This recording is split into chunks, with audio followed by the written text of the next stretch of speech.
Shalom. Welcome to Understanding the World with Rabbi David Kaufman. I'm joined in the studio today by Mark Finkelstein of the Jewish Federation of Greater Des Moines, and also by guests from the World Food Prize, Catherine Swoboda and Megan Forgrave, who will be on with us in just a minute. But I'd like to begin with the world in 5 minutes.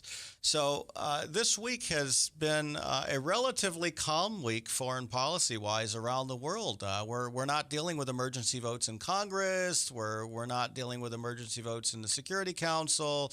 There's no urgent threat of military action anywhere in the world as far as involving the United States and Europe. So we're relatively quiet.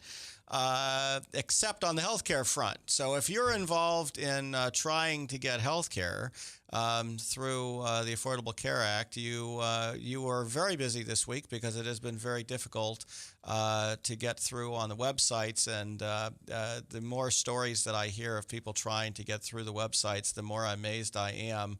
I complain when there are glitches in the video games that I play on the Xbox, and we're talking about people's lives here, and the glitches that are going on make those pale in comparison. I just don't understand it, and hopefully we will get things resolved, because the Affordable Care Act itself put in place mandates that make a number of the healthcare plans that people had been using as their primary plans, makes them invalid. And as of the beginning of the year, there are millions of people around the country who will not be able to have the same basic healthcare plans they had in the past, because those healthcare plans didn't provide all the benefits that are now mandated under the Affordable Care Act. And so just in Florida, for example, there are at least 300,000 people whose health care plans expire at the beginning of the year. Some of those a significant portion of those are being let go because those plans don't meet the requirements of the Affordable Care mandate. And for many of those people, they're going to get a better health care plan when they get through to register. But if they can't register, then there's a concern. So right now, there are a lot of people who are on the clock with about 10 weeks to get health care, and hopefully the program will get where it needs to be. Yesterday, here in Des Moines, Iowa, we dedicated the Iowa Holocaust Memorial, which is on the grounds of the Iowa State Capitol. It's a phenomenal memorial. If you get a chance to come to Des Moines, or get a chance if you're in Des Moines or in the greater Des Moines area to get downtown to see it, it is in the northwest corner of the Capitol grounds, between the Capitol and the Iowa Historical Building. And this memorial is not just a memorial to those who have died. It's an educational resource. It's really a tremendous educational resource about genocide, about man's inhumanity toward man, and about what we can do to stand in the face of evil. It's a tribute to those who liberated the camps and rescued survivors, and it's a tribute to those who continue to fight against genocide around the world. So it's definitely a place that's worth visiting. And as far as the news on the international front, the one thing that is going on that has been making news, at least in regard to the Middle East, is negotiations with Iran about its nuclear program, and the discussion of if and when sanctions are going to be eased on the regime in Iran, so that as part of the negotiations. And there's concern from Israel that those sanctions, which are extremely effective in bringing Iran to the negotiating table, could be released too soon, and release the pressure on Iran so that it won't be willing to make the concessions that need to be made. There's also talk about the fact that the timeline for when Iran could be advancing its nuclear weapons program is moving forward. So with that, we'll end our World in 5 minutes. I'd like to thank Dr. Ronald Bergman and Bergman Folkers Cosmetic Surgery and Spa for his support of this program. And we'll be back right after a short break. From the RE/MAX Real Estate Concept Studios, this is Webcast One Live. I'm Brian Leach, owner and general manager of Service Legends. I brought along a couple of the home comfort heroes. Hi, I'm Tammy Wells. I am Nick Wondershad. I'm administrative manager. I'm the senior technician from Service Legends. It seems like every good thing, when you feel it to the bone that it's good, there's a lot of hard work put behind it. I don't think that you can fake it and have it turn out good. You know, if we seemed like, okay, that's just weird, it's just a furnace, why would you believe so deeply in a furnace?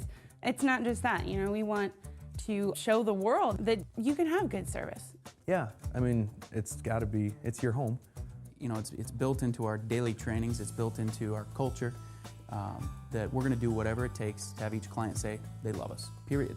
That's why we spend all the hours in the training that we do. And if we guarantee it's gonna be a good experience for you, or else it's free, what type of work do you think we're gonna do? There is a guarantee. Temperature selection guarantee, fixed right or it's free guarantee, comfort guarantee, best value guarantee. All of these guarantees hold us accountable to ensuring that we exceed your expectations. And if for whatever reason we'd fail and we can't make it right, we guarantee all of those guarantees with a 100% money back guarantee. I mean, if you don't think that your technician can fix it right, are you gonna say that to a client? No. You don't have to worry about having a technician come to your house. We drug test, background check all of our team members. We put safe people in your home. Each and every one of our service techs, 400 hours a year in training. You tell it the minute they walk in the door. They know what they're doing, they've done their homework, and they actually truly care about what you want. Because at the end of the day, you're the person that makes sure I have a job. They're gonna be listening. They're gonna wanna know what your challenges are. Then they're gonna come and give you options, and you get to choose. If I'm there to help and I make it easy and painless, I did my job right that day. Well, when it comes to your comfort, safety, and your family, you know, you don't necessarily go buy the most expensive, but you get the most bang for your buck. Oh, it's worth it, because there's a lot of people that will find a way to get it to work right now and then leave and then come back, charge you again, and the cycle just repeats itself. So when I'm out there looking at the furnace, I want to find why it failed today. How can we change the part today with something that you're not going to have to worry about? Is it worth changing the part today? I mean, you can put a lot of money into a furnace. I can fix parts all day. There's good job security in that for me, but is it the right thing for you? I get a lot of the phone calls of after the technicians are there. They're just in awe. They're like, wow, you guys are great. I mean, I don't even know what to say. You guys are great. Everything you did was perfect. It was great. Keep going though, I like this. Just give us a try. I'm gonna take all the risk. I've got the time to make this right. I've got the support to make it right. Just check us out. And if you don't see the value in what we do, I mean, fixed right or it's free or 100% money back. enough said. Shalom. Welcome back to Understanding the World with Rabbi David Kaufman. And I'm joined in the studio by Mark Finkelstein and also by Catherine Swoboda and Megan Forgrave. And I wanted to start with Mark. Mark, let's just talk briefly about what happened yesterday with the Iowa Holocaust Memorial dedication. Well, on a semi-cloudy day, we lucked out because it didn't rain till afterwards. We were able to gather members of not only the Jewish community, but other communities as well, at the site of the memorial and take some commemorative pictures. That was quite moving because members of different communities had never necessarily known each other and were introduced, and some people who lived here and were, for instance, family members of survivors met each other again after having grown up together. And there were 2 survivors there yesterday. There were at least 2 survivors, and a fellow from Florida who moved up, Mr. Wolnerman, who was from Auschwitz and displayed his tattoo on his arm, and Kitty Williams, who I didn't know was still living, because when we came upon her information, she lives in Council Bluffs, and she's a very, very sharp person. I was really pleased that she was able to join us. Plus Fred Lorber, who escaped from Vienna with his family and came back. And so that, and the fact is there were probably a number of liberators too, among them Ted Block from the Jewish community who served his country while here. And it was a tremendously moving event yesterday. I really thought it was. I think a lot of people were a lot more emotional than they thought they were going to get. Well, that's true, and, because it's a multivariate event. The fact is, as you indicated, the memorial is not simply commemorating the deeds of the liberators or the fact that the survivors triumphed over evil and came and made new lives here, but that there are messages to the memorial, part of them being protect democracy. Who was it we were with yesterday, David, who was saying protecting democracy is probably the most important thing any society can do, and it really takes forethought in figuring out when your rights are slipping away, and that according to the person I was listening to, it's the First Amendment of the Constitution. Wasn't it the general?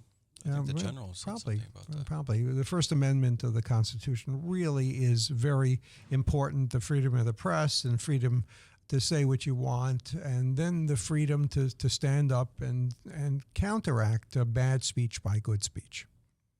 And Ann Millen from the Iowa Holocaust Memorial and Museum in Washington, D.C., spoke about artifacts and what we could learn from artifacts. Of course, she had a specific artifact that has a pretty profound story about the Jewish community in Vienna and the plan to basically eliminate the Jews of Vienna. Right.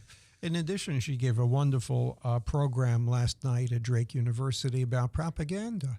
And the students who were there were primarily journalism students and advertising students. So the techniques that she displayed need to be understood by people in journalism and advertising, how people can be easily manipulated. Not necessarily brainwashed, but her point was that the techniques that were used by the Nazis gained assent. People said, well, this sounds reasonable enough, and they jumped on the bandwagon. They had a choice. Talk about a transition to the events of last week. Last week was the World Food Prize in Des Moines, and it began with the wonderful hunger hike that's put on by Lucille Wilson, who used to work at the temple, who actually still volunteers at the temple, to help us do a number of things. And then on the Tuesday was the Iowa Hunger Summit, which we'll talk about in a little bit, and Lucille was honored at that. But there were these protesters that came in to protest against genetically modified crops this year, and it was just we'll talk about it in a little bit with our guests, but there was some very strange interactions that we'll talk about, especially at the African Cultural event. So we have with us in the studio today Catherine Swoboda and Megan Forgrave from the World Food Prize. Welcome. Glad you're able to be with us. You're now on screen here, and I don't know who wants to go first to tell us a little bit about yourself. Catherine, do you want to? Megan? Well, thanks so much for having us. Catherine Swoboda, work with the World Food Prize. I'm the director of Iowa Education Programs, so working a lot in the state with high school teachers and students to introduce them and expose them to issues in global agriculture and hunger. But we are just a staff of 9, so we all get to do quite a bit of things within the context of the World Food Prize. So I also coordinate our Iowa Hunger Summit. And you take on all kinds of interesting jobs, as you'll hear about later. And so I'm Megan Forgrave. Thanks for having us. And I'm the Director of Communications at the World Food Prize. So I actually have the honor of working a little bit with every piece of our programming. And so trying to get the word out and explain what we do and work on getting the word out to the community and working on community events as well. So, Catherine, can you tell us a little bit about the state of hunger in the state of Iowa? I can, yes. So it's, we look at Iowa and it's really, there's hunger in a land of plenty here. And I think it's 1 in 6 Iowans now struggle with food insecurity. So not always knowing where that next meal will come from. And if you look at people under the age of 18 in Iowa, it's almost 1 in 5 now. So it's a very serious issue here at home.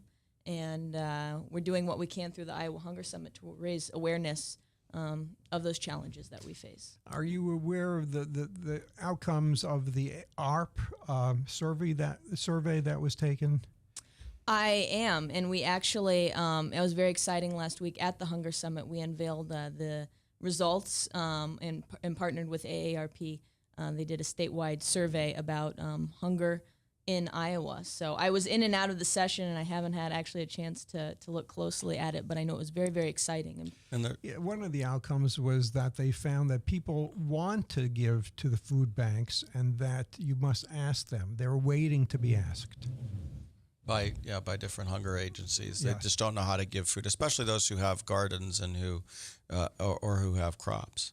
But I think one of the interesting things that we've come across, we have a large number of immigrants in Iowa, obviously legal and illegal immigrants, and certainly I think that affects the number of people who are in need of food in Iowa. In addition to the Iowa residents, there's a lot of hunger among seniors. People don't think about the fact that there's a lot of hunger among seniors, but one of the major causes of food insecurity is needing to pay for medications and needing to pay for housing, and so you make the choice between having your medications or having your food because you need housing. So that's I don't know if I know we talked about some of that stuff at the Hunger Summit, but I don't know what your thoughts are on that. Megan, do you know much about nutritional needs of people? Or Catherine, is there a problem in people getting food but not the right type of food? Absolutely. And actually, last week we had a film screening of a movie called A Place at the Table. Megan and I, we partnered with Bread for the World to show that and had a great turnout of community members. And that film, it's an excellent film which examines really the complexity of that issue and how the hunger and nutrition issue in the United States is very closely linked to economic issues, and that oftentimes the foods that are cheaper or more accessible for individuals in lower income brackets are not always the most nutritious. So, very complex issue. That the food that's most often purchased with the food is Mountain Dew, I believe, is what they're saying. The single food item that's most purchased. Can you inform us about the movement to try to get local crops into local schools? Yes, and there's actually we examined that at the Hunger Summit. There were a couple of discussion panels about that. I'm trying to think now of specific. The last couple years at the Hunger Summit, we've had different panels and things on nutrition, I think, and on some of those movements. Because you're right, it takes all, the one of the purposes, I think, of the Hunger Summit is really to bring everybody together. So whether you're working on food banks, local gardening, Grocery school stores. nutrition programs, it really takes everybody and trying to do that. And I know that there's been a lot of interest lately in trying to do more, school gardens, local gardens to get people working on that issue. One aspect I think they wanted to get out was the voucher for people shopping at farmers markets. Do you know much about that?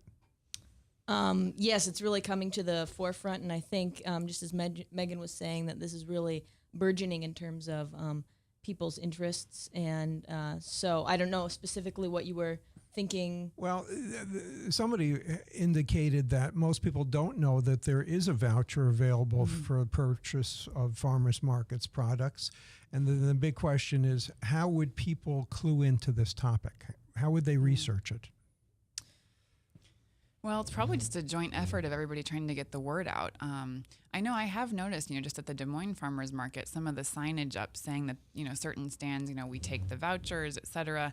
But I mean, you have to get people there first probably. So it's probably, a matter of whether it's the social agencies working with low-income people who are using these vouchers, churches, other, Food pantry, Iowa food Shelter, pantry maybe, people, I don't know. everybody trying to get that message spread probably.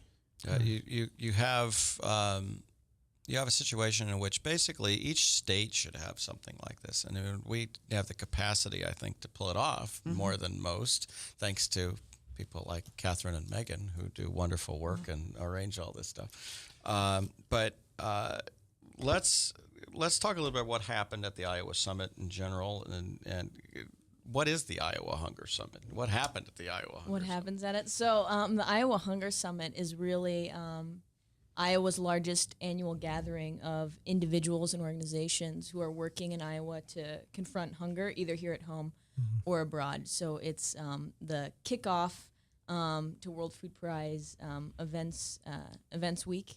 And this year we had close to 700 people attend. So a great turnout. And the day is really focused. It's comprised of discussion panels and speakers and workshops, all focused on what Iowans are doing to address hunger issues here, and then also abroad. So this year, the day started off actually with a discussion panel organized by Des Moines University and the Healthiest State Initiative, talking about the progress that's been made with that initiative, especially in addressing nutrition issues. And there was a fruits and vegetable priority area that's a part of that program. So what's been happening in Iowa over the past couple of years with that, we unveiled the results to the AARP survey.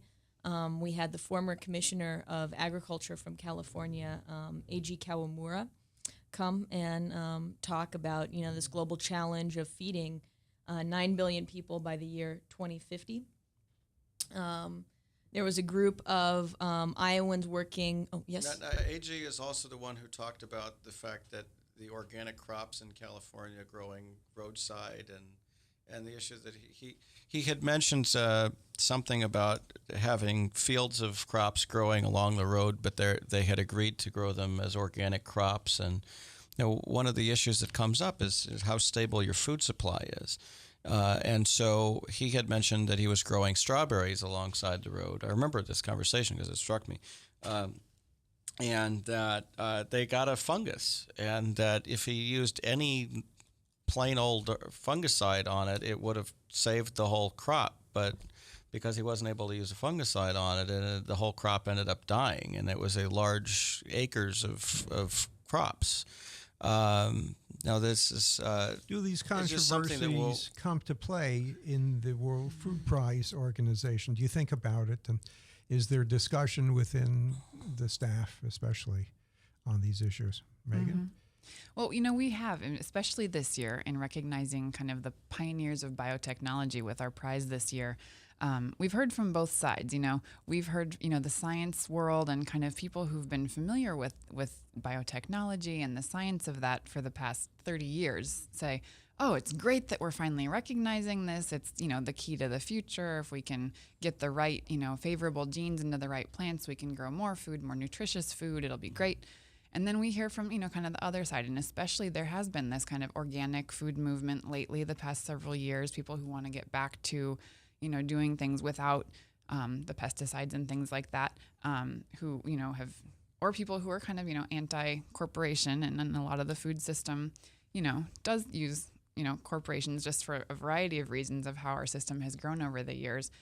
So we did have protesters. And it is interesting, though. I mean, you do have to think about if you're trying to produce a lot of food, there are reasons that they started trying to breed seeds that way. In the past, there was a big concern about using too much pesticide. And so, if you can breed, you have like the Roundup Ready seeds, for example, and crops, you don't have to use as much pesticide. So it's kind of one hand or the other. Do you breed things a certain way? Do you have to spray things more? What other kind of biocontrols can you use if you're not going to use a fungicide or a pesticide? It's very complex when you get into all of these things. So there's a lot to discuss about it. Yeah. Now, why is it that the food prize is here in Des Moines? So the World Food Prize was founded by Dr. Norman Borlaug, who is a native Iowan. He was born just outside of Cresco, Iowa. He went on to do great things in agriculture and plant breeding, mostly with wheat, and won the Nobel Peace Prize back in 1970 for helping avert mass starvation and famine in India and Pakistan. And so he had actually started the World Food Prize to become kind of the Nobel Prize for Food and Agriculture back in about 1986. And he started it in New York, actually with the General Foods Corporation sponsoring it. After a couple of years, though, they were bought out by another company who wanted to discontinue. So people here in Des Moines had gotten interested and said, Iowa is the breadbasket of the country, and Dr. Borlaug is from here. Why don't we host it here? And so back in about 1990, I believe it was, John Ruan and the state legislature and lots of people in the Des Moines community came together to bring the World Food Prize here, and it's been here ever since. And Catherine's got a story about Norman Borlaug. Tell us your story. Mm-hmm. Oh, yes. So my involvement in the World Food Prize. So I'm actually a Des Moines native, and I went to East High School, and Dr. Borlaug, it would have been in 1994 with Mr. Ruan. They decided, they've got this international symposium and this prize, and you're bringing really the world's foremost thinkers in these areas to Des Moines every year, we need to get young people involved. And even, we're in Iowa, which is a state synonymous with agriculture, but even in the rural areas, fewer and fewer young people come from farms and have that connection to the land. So they really wanted to provide a way to inspire young people to care about these issues and be exposed to these issues. So I was one of those young people, I guess you could say. In high school, I had some teachers encourage me to participate in the Youth Institute, and I really had the honor of meeting Dr. Borlaug a couple times. That was very inspirational when I came to the World Food Prize. What was he like? Oh, very, very humble, very down to earth. You'd call him Dr. Borlaug, and his response would be, "Call me Norm." Mm-hmm. And very, very interested in young people, and that was, yeah. It was The World Food Prize, I think, it gets misunderstood by a lot of places. I think a lot of people, at least that I talk to, who work on the organic stuff, especially outside Des Moines, seem to think that it's all about corporate culture and it's all about supporting the big companies and that it's not about hunger as a primary issue. And I try to explain to them that's not the case. And what are your thoughts? How does the World Food Prize respond to that stuff? Well, I would say, Ambassador Quinn, who's our president now and has been here for about the past 13 years, I think. When he first came here, and he would tell the story of how at that time the World Food Prize maybe brought 50 people from outside Iowa. It was very small. It was maybe a half-day event. Didn't get a lot of attention. And not a lot of people were talking about food security as a critical key issue at the time. To his credit, I think what he's been able to do is really engage more people, be it, the heads of companies, political leaders, grassroots leaders, farmers from around the world in different organizations. And so now, we have grown, and we are now bringing all of these people here. And so in my mind, that's a great thing. You have a lot more people. You have people at the top levels of these agencies and companies thinking about this stuff. So who is here to tell us? It's one of the things that I've always been impressed by, especially this year. Is who is here? Where are they coming from? So this year we had, I'm thinking, including our Youth Institute, we had over 1,500 people here from about 70 countries. That's a lot of people coming to Des Moines, Iowa, first of all, from a lot of different places.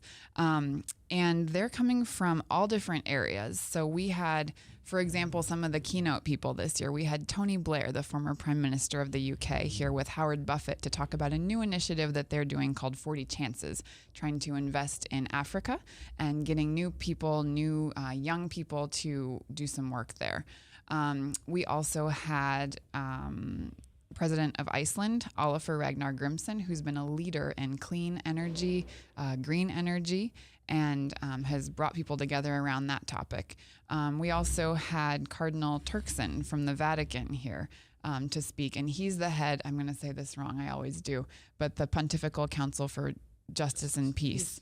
And so, and he's, also from Ghana, so has a very interesting perspective on all of this. But we also had, several heads of companies, a lot of researchers from around the world, and also farmers. And what we've always tried to do, which I've always heard people say makes this conference kind of different than a lot of others, is you bring all these people, even the farmers from all different countries, and you put them on the stage together. So it's not just those top people, but we're bringing in people who are on the ground, people who are actually doing this stuff day to day to talk about what are the issues, what are the problems, how can we move forward.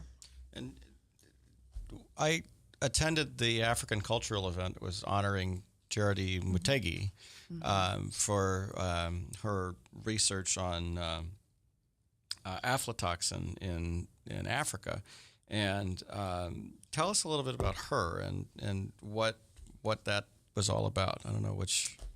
Well, we have an award that we give to researchers in the world under the age of 40, so young researchers who are doing something out in the field emulating Dr. Borlaug to confront hunger, really working with smallholder farmers. And this year's award winner had a very compelling story. She's a young woman, 38 years old, from Kenya, born in Kenya, completely educated in Africa, and working in the region. And she has developed a biological control method to control aflatoxin contamination, which is a mold contamination in corn and maize, which is deadly. So it's a carcinogen at very high levels. It can cause, if it's consumed by humans or livestock, can cause death. In fact, there were outbreaks recently in Kenya a few years ago, and people died. And so it's this tremendous burden economically and in terms of public health and food security, not just in Africa, but all around the world. Farmers in Iowa deal with this problem. So at a very young age, this young African woman who's discovered a biological control method to confront this. So it was a stunning accomplishment, and everyone was very, very excited about her winning that award this year. The event was pretty amazing. One of the things that I was talking about it earlier on with the protesters coming to events is, there were these anti-GMO protesters who were, carrying signs, poison kills, and GMOs kill, and all these things, and we're standing there in a crowd of, maybe 300 people or so at one point, of people who are refugees from Africa, almost all of whom survived because they were eating those GMO crops in a number of these places, or they were, being cared for by, U.S. aid coming over from Iowa and other places in the U.S. There's stories in the Sudanese community that the reason that a lot of them ended up in Iowa is because the food that they got from USAID when it showed up in Sudan said from Iowa. This is the place where food comes from, But the charity said that she didn't have the kind of reception she had in Iowa when she was when she was in Kenya and won the award, that they didn't celebrate her the way they did here, with people from Burundi and Togo and Kenya and South Sudan and Sudan, and it was a pretty amazing cultural event. And I was standing there at one point at the event with a research scientist from Pakistan, and I think his name was Muhammad, as a matter of fact, and he says, "Oh, you're a rabbi." He doesn't speak English very well. I said, "I'm a rabbi," and he says, "You Jewish, right?" And I said, "Yes." How many Jews the man had spoken to? That many Jews coming from Pakistan, and he's coming straight from Pakistan to speak here,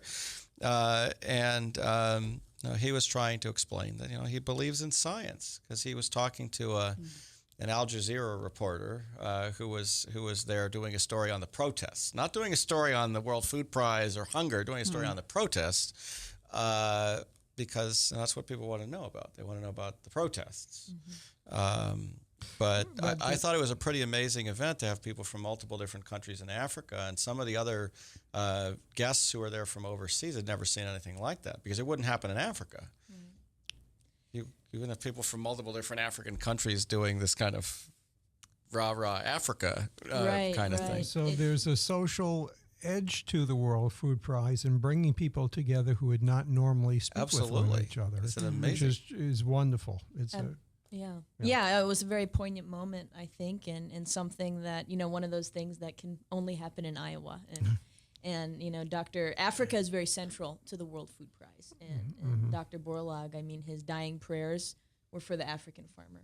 And he focused the entire, last portion of his life on Africa. And we have, just countless partners and friends at all different levels in so many African nations at the World Food Prize. So it was just, we were so proud to be able to, partner with the African community here for everyone really to stand together in solidarity around this issue and send a strong message about that. Here in Des Moines and at the World Food Prize, we can celebrate a great accomplishment like this and stand up against hunger in the way that we did. So, I think, the award for this, Kenyan female scientist was overshadowed by the protests in the world press, but it was certainly made a huge impact on the people from Africa in our community.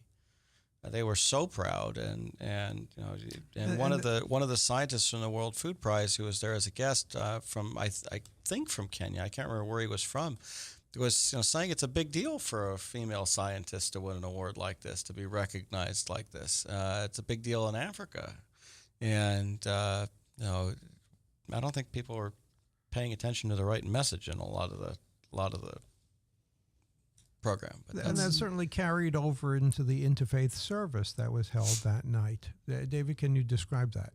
Yeah, I mean, the interfaith service, you have representatives from all the different denominations, hosted this year by the Catholic Church. Is usually hosted, I guess, by the Catholic community, but because Cardinal Turkson was here, even more so this year. So he was one of the keynote speakers. David Beckham, I believe, from Bread for the World, was the other keynote speaker. And can you talk a little bit about what Bread for the World is, because people understand who's involved in this organization? Yeah, and actually Megan might speak a little bit better to that because she worked directly with David Beckman when he won the World Food Prize. Right. So he was one of our laureates in 2010. And Bread for the World is really, it's led by, I think, it's a Lutheran organization, but I think they work with a Christian organization. They work with kind of all faiths. But I know really, the Religious Action Center works with them too, so yes, the Jewish community is connected yes, to them. they try to involve everyone, I think, but they really work on hunger and poverty issues on mostly a domestic level, but also international, trying to really influence policy. So his work is a lot of trying to gather people together to write letters to Congress, things like that, to help change laws, to help people who are in dealing with hunger and poverty in our country. The former laureates, how do they stay in touch with the World Food Prize?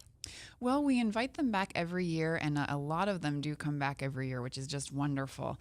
And a lot of them, it's interesting. They're from all different areas of work. So over the past 27 years, we've honored people on the science side, the policy side. They were grassroots leaders that year. It was David Beckman and then Joe Luck from Heifer International. And for some of them too, winning the World Food Prize kind of catapults them a little bit into the public view a little bit more than they've been before. So a lot of them, to them, it's a valuable organization, and so they come back every year. We typically try to send a lot of them out on lectures across the state when they're here. We did a whole lecture series where we had almost 20 lectures, I think, this year at universities and other places. The Science Center hosted one. So trying to have them help spread the word about what they do and inspire more people to get involved in what all these different areas of fighting hunger. And Magnus McFarland Barrows won the award for Mary's Meals at the Iowa Hunger Summit. Can you talk a little bit about that? Yes, we were very excited to have Magnus. He was our keynote speaker at the Hunger Luncheon this year, and he's got an incredible story for those who aren't familiar. He is from Scotland originally, and as he tells the story, which he told at the Hunger Summit, in the early 1990s, he was sitting at his local bar having a pint with his brother, and they were watching some footage, actually, of the Balkan conflict. And they thought, wouldn't it be good if we could just do one small thing to help? And so they loaded up a truck full of aid supplies and drove it to some Bosnian refugees, and by the time they had returned, and he was a truck driver too. I mean, I think and fisherman, yeah. And so by the time they had returned to their small Scottish village, family and friends have compiled more aid supplies for them to make a return trip. So out of that grew Scottish International Relief, I believe, is the name, and then from that Mary's Meals, and it's just grown into this incredible global movement, and now they're feeding over 700,000 children, almost 800,000 children a day. A day. I mean, it's a jaw-dropping number through school feeding programs in some of the world's poorest communities. Well, and there's a great Iowa connection too, because Iowans have become really involved with the organization, and they're now, I think the figures were that they have raised enough money. Iowans have raised enough money to feed 11,000 children every day, plus have helped open 21 of the meal centers around the world, the kitchens that they've used. So, I mean, again, just a testament. People are to having Iowa's a really big impact, even from here. Mm-hmm. Did Bob Ray show up this year? Yes, at the Hunger Summit. In fact, I walked into the Hunger Summit because I was to the luncheon because I was there to honor Lucille Wilson, who's our former secretary, and Ambassador Quinn says, "Oh, by the way, Rabbi Kaufman, you're seated at the head table." So there was Robert Ray and Governor Branstad and Lieutenant Governor Reynolds and Lucille and Bonnie Izquierdo, or Barbie Izquierdo, and Magnus McFarland Barrows, and I'm trying to remember the gentleman from Rouen who was there. Steve Chapman. There was one other person who I'm blocking on who was there, and Ambassador Quinn was also at the table. And it was, so the governor is getting a little up there. Governor Ray's getting a little up there, but he's still going strong, and he's still I'm glad to hear that. A great man. Yeah. Now, what are some of the technological innovations that have come through the World Food Prize over the Let's just last- talk about this. What is this year's World Food Prize? What did the people who won this year's World Food Prize win it for? The 2013. Right. So this year we really honored the kind of the pioneers of biotechnology. So these are people who, this is back in like the 70s or so. They did the first work, and Catherine's the agronomist here, so she can correct me if I'm wrong. But, what they figured out is, back then, you figured you had your plant cells, your animal cells, your other types, and things didn't really mix. And what they figured out is that there was a bacteria, which clearly doesn't come from a plant, and it was infecting plant cells. And so what these guys figured out is how that was happening, what exact little piece of the plant cell or the bacteria cell actually was moving into the plant cell. And once they could figure out how that was happening, and that was just groundbreaking to think that something other than plants could be mixing here. Once they figured that out, they figured out which exact pieces were moving so that you could actually end up using that process to your advantage. Instead of having it create plant tumors and detrimental things, could you use that same process to put beneficial traits into a plant? And so that's really what they did. They each, individually were working on this, and each had kind of a different little tiny step along the way, which is why we honored 3 different people. But their work really opened the door to a whole world of possibilities and how you can break things down. And, it's interesting because there are kind of different definitions with biotechnology depending on who you're talking to. In some ways, that process can be used, and it doesn't have to mean it's a GMO. Biotechnology can be used, to expedite, for example, breeding corn with corn or wheat with wheat. But you're using the tools of biotechnology because you're using that understanding of the plant cell and things like that. You can also use it, though, for what's called GMOs, or genetically modified organism, which would be, say, a wheat to a corn seed, or different types of plants or other organisms that you're crossing. Am I pretty much correct on that? And the reason for introducing these things crossbreed would be to do what? What are some of the benefits of doing so? Sometimes it's to fight different diseases.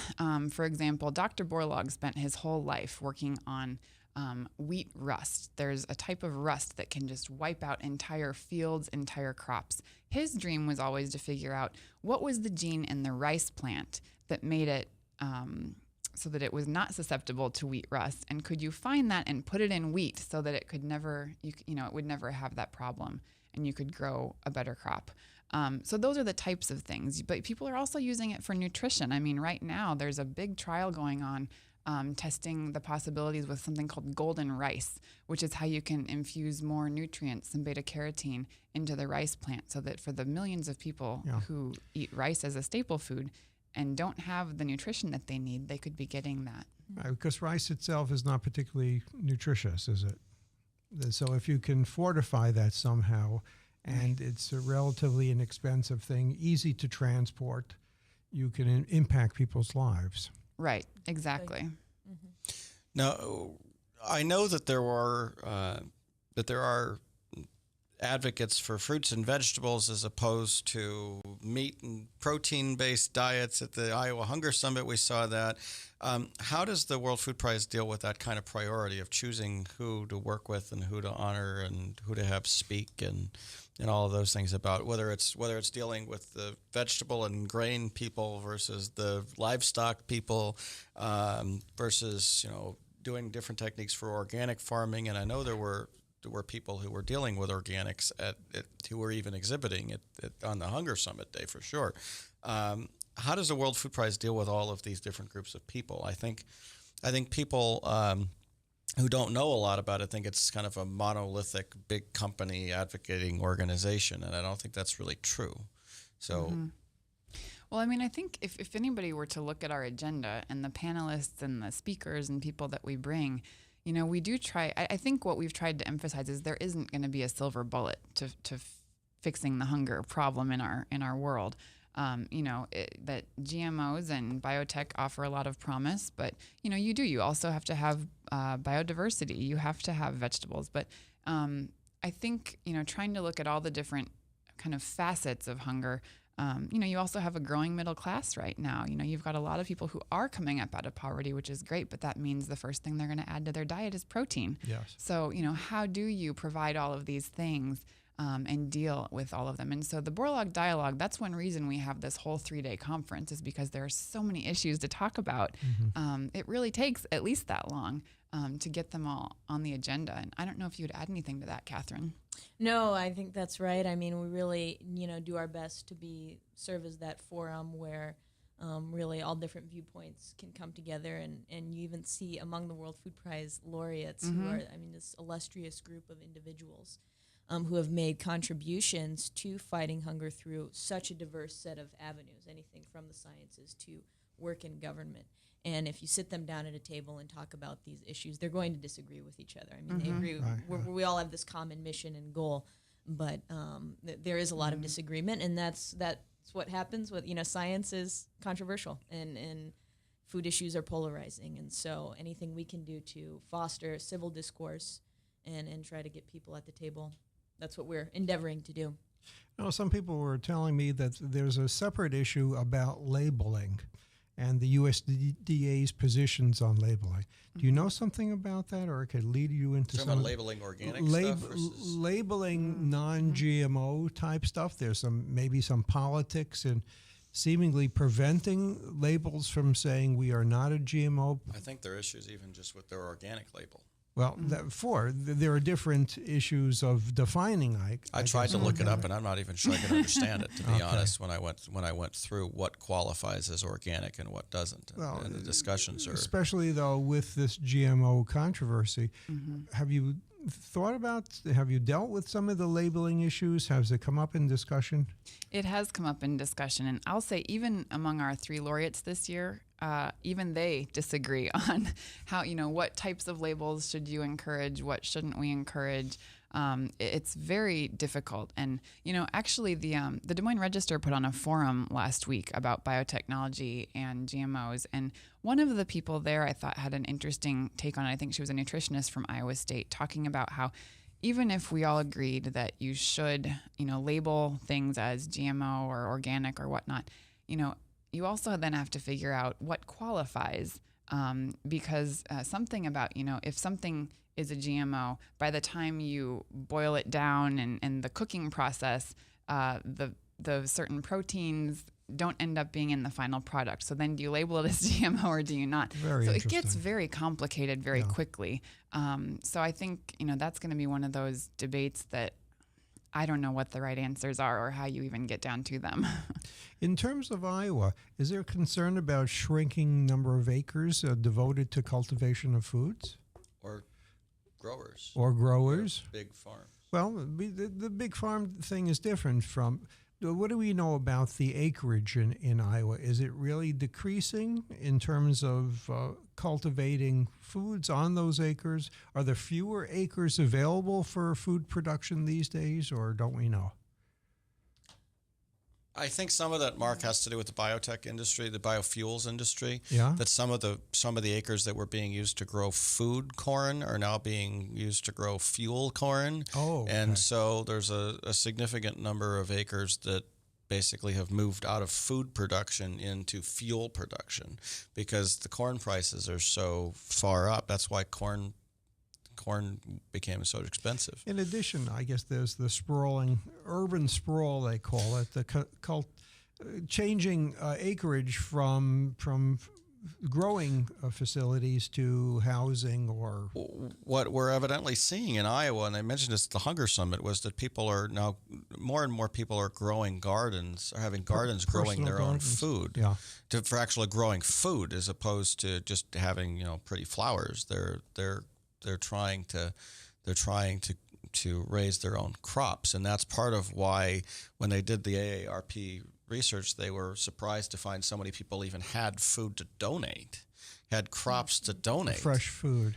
because if you've got a quarter acre, you could end up with a sizable garden, and if you're producing huge quantities of beans and other things in your garden, you have stuff to give away. Yeah. Is that ISU extension groups purview to help people? There are also school gardens, community gardens. Yeah. They're encouraging all this stuff. Yeah, they're faith-based gardens. I mean, the advantage of Des Moines, and we see this in a lot of different things, the advantage of Iowa in general, but Des Moines specifically, is not only do we have a lot of very educated people around here, particularly in biotech, but we also have a community that's very diverse and is willing to work together. So when you have conferences, you get the top level people. I mean, you managed to get the various supermarket chains working together, which I think in and of itself is an accomplishment. So when you're dealing with cooperation between government, private business, the biotech industry, and all these things about dealing with hunger issues. One of the things that I don't understand is why the organic farming community is so opposed to participating in this stuff as opposed to protesting this stuff. Because I would think that, at this point, eating organic is a luxury thing. I mean, just the cost of the food alone is extremely expensive. And when you're dealing with how you're going to feed impoverished populations in India or Pakistan or Southeast Asia, they don't have the choice of, we can have, 1,000 acres go under because of some blight that comes across. They have to have their food or they die. And we can have, the crops in my backyard rot away, and I'll just go to the supermarket. So, for me, I kind of see some of these things. There are reasons to work toward more organic produce. Pollution of rivers and streams, fertilizers, and all kinds of other things. These are all very real important, real issues. considerations. And I have to say, I heard people at the World Food Prize, scientists and people who work for the World Food Prize, talking about these issues during the World Food Prize. It's not like they're ignoring these issues and saying they aren't a problem. They understand that they're there. But I think that some of the GMO protesters don't understand the fact that if you don't have those GM crops, you've got a lot of starving people. If you're in India and you don't have those GM crops operating in India, you're going back to 1930s with, 10 times the population, 20 times, 100 times the population. I don't know what the population was then, but a lot more. And there's no way you feed them. I think they need to be part of the discussion, and I don't understand why they're not. Are there some questions that you as staff of the Food Prize would hope that the general public would wrestle with? Well, a really I think good the question. general, yeah, it is. I mean, these obviously the questions we've been talking about. Oh, Or yeah. resources that the World Food Prize has, a website or other What should we places know that we don't know? people can use. I think trying to foster a balanced discussion is the hardest thing. I mean, especially this year with the Tell us biotech. about it. Well, yeah, I mean, I think, we have heard from both sides, and even for myself, for example, not having a scientific background, trying to delve into all this so I can help explain it to people. There's a lot of information out there that is it's way to one side or way to the other. How do you find information you can trust out there? And one place that I have found that I thought was very useful and was very balanced was the Center for Science in the Public Interest.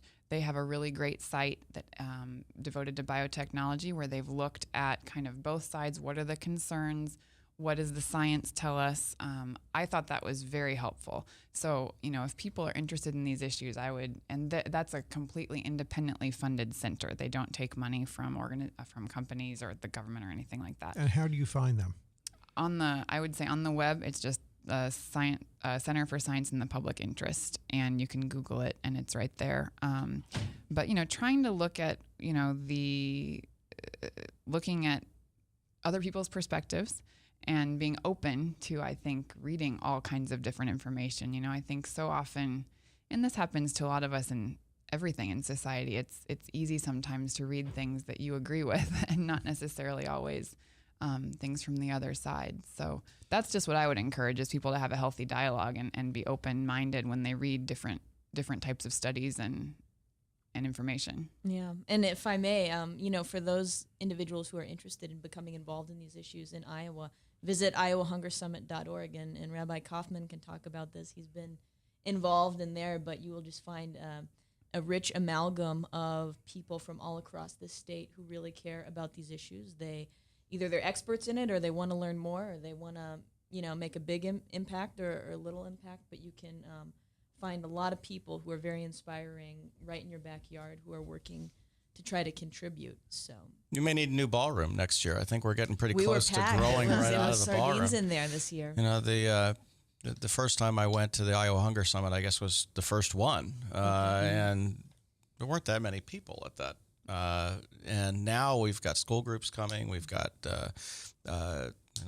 social workers who want to deal with the hunger issue. We've got people who are interested in biotech at Iowa State and other places there, and it's a great program.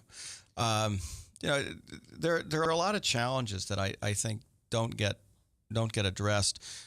One of the ones that I hear about is biodiversity and the fact that if you have one crop that kind of overwhelms everything else because it's going to grow much better in whatever location, everybody wants to grow that. It's going to be the cash crop, and they stop growing the other stuff. And then you have situations in which there's only one crop growing. But if you have 50 other possible corn crops, none of which are going to feed the population in the local area, and all of a sudden one does, you're going to tell people to not grow the one? I mean, these are the kind of discussions that need to be had, and there needs to be some way to say, okay, we don't necessarily want to bring these. And they have been at the World Fruit Prize, these discussions about that certain crops are going to overwhelm other crops, and we need to maintain the other crops, the rarer crops that don't necessarily grow everywhere else. We lose all this stuff in the public discussions, and there's this fear of corporations out there, that corporations can't do anything good, and they just don't understand that corporations do a lot of good because they have the resources to do things that individuals can't do. The history of biotech ends up being one of resources make a big difference. And the other thing is, if you read 1491 and 1493 by Charles Mann, I don't know if you've read those, he will tell you that all the crops in North America are all biotech, including the original, all the varieties of maize in South America and Central America, that they're all human engineered over time. But that's getting to different issues. So we've just done the Fruit Prize for this year. Are you already at work on next year? Yes. Yes. We are. Yes. Can We you start give us some hearing back from hints? people already. Okay, what do you think? What's happening? Well, next this year will stage. be the Borlaug Centennial. So we kind of kicked that off this year, but this whole next year we're really going to be focusing on that and looking back at Dr. Borlaug's legacy and kind of what does the next century look like. And in March 25th will be his actual 100th birthday. And we're hoping that day we'll be installing his statue in the U.S. Capitol. Wonderful. So Tell that'll us be about exciting. that. So that every state in the country gets 2 statues to represent them in Statuary Hall. And the legislature here in Iowa approved taking one of ours out. We have, I think, 2 Civil War era people. And we're going to be putting Dr. Borlaug in as kind of a contemporary, one of our heroes. And so Ambassador Quinn has been chairing that committee, but it's made up of a few different people from across Iowa. They've got it, it's in the works, and hopefully we just have to get all the papers signed and everything delivered to the Capitol by March 25th. Very exciting. It is. So it's been wonderful to have Catherine Swoboda and Megan Forgrave join us on Understanding the World today. Next week, we have William Daroff from Jewish Federations in North America joining us. And I hope you have a wonderful week. I will see you next week on Understanding the World.